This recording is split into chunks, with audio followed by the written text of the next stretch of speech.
2,500 years ago, there lived in North India a prince, Siddhartha, who renounced his worldly wealth and position and wandered the land in search of understanding and the secret of sorrow.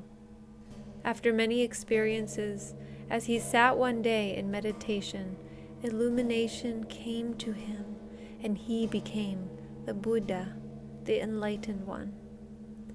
Thereafter, throughout his life, he taught the law of righteousness, the middle way.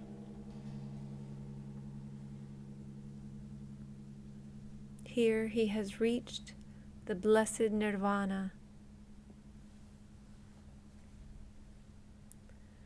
Lo, the dawn sprang with Buddha's victory. Lo, in the east flamed the first fires of beauteous day, poured forth through fleeting folds of night's black drapery. High in the widening blue, the herald star faded to paler silver as there shot brighter and brighter bars of rosy gleam across the gray. Far off the shadowy hills saw the great sun before the world was ware, and donned their crowns of crimson. Flower by flower felt the warm breath of morn, and again unfold their tender lids.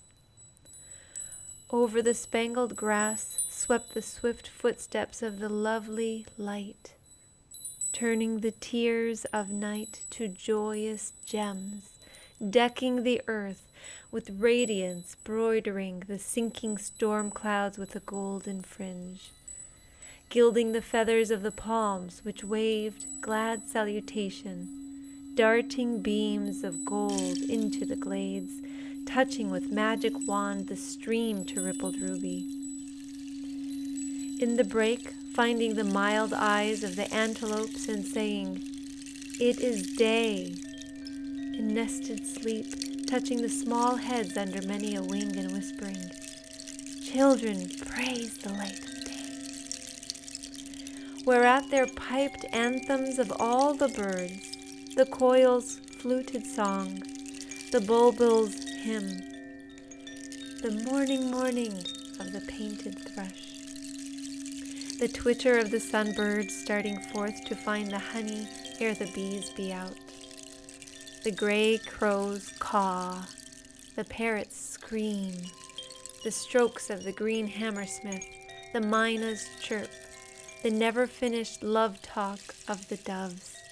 Yea, and so holy was the influence of that high dawn which came with victory, that far and near, in homes of men there spread an unknown peace.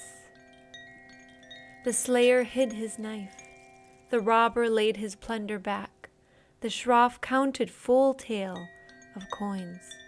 All evil hearts grew gentle, kind hearts gentler, as the balm of that divinest daybreak lightened earth. Kings at fierce war called truce.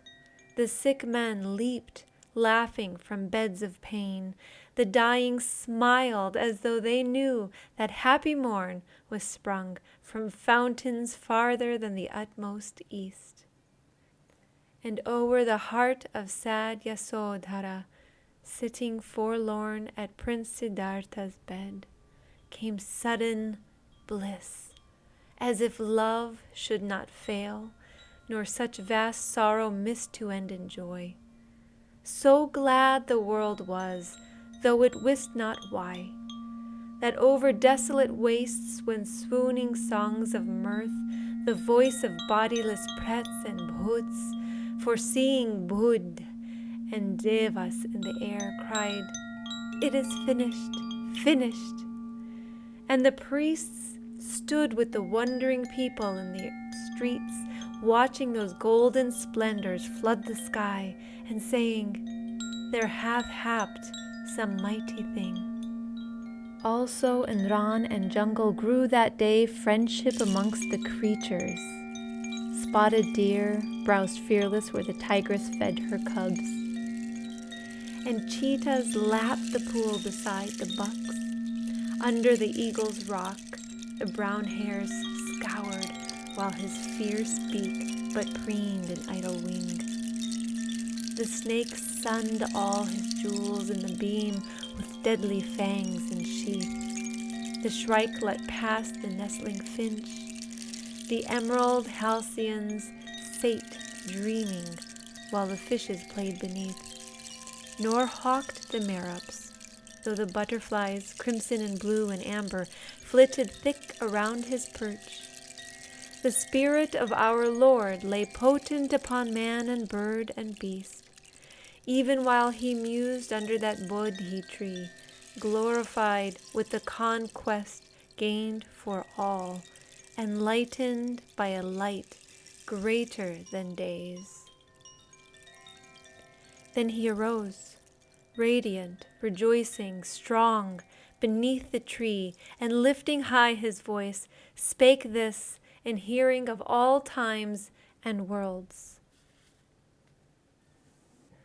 Aneka jate sang asarang, sandha wisang anibhisang, gahakara kanga wesanto, dukkha jate punapunang.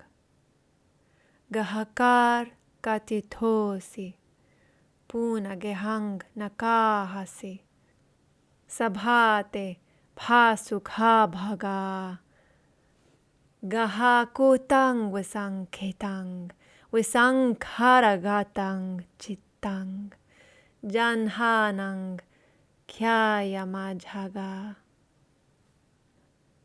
Many a house of life hath held me, seeking ever him who wrought these prisons of the senses, sorrow fraught.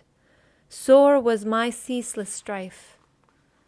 But now, thou builder of this tabernacle, thou, I know thee, never shalt thou build again these walls of pain, nor raise the roof tree of deceits, nor lay fresh rafters on the clay. Broken thy house is, and the ridgepole split, delusion fashioned it. Safe pass I thence, deliverance to obtain.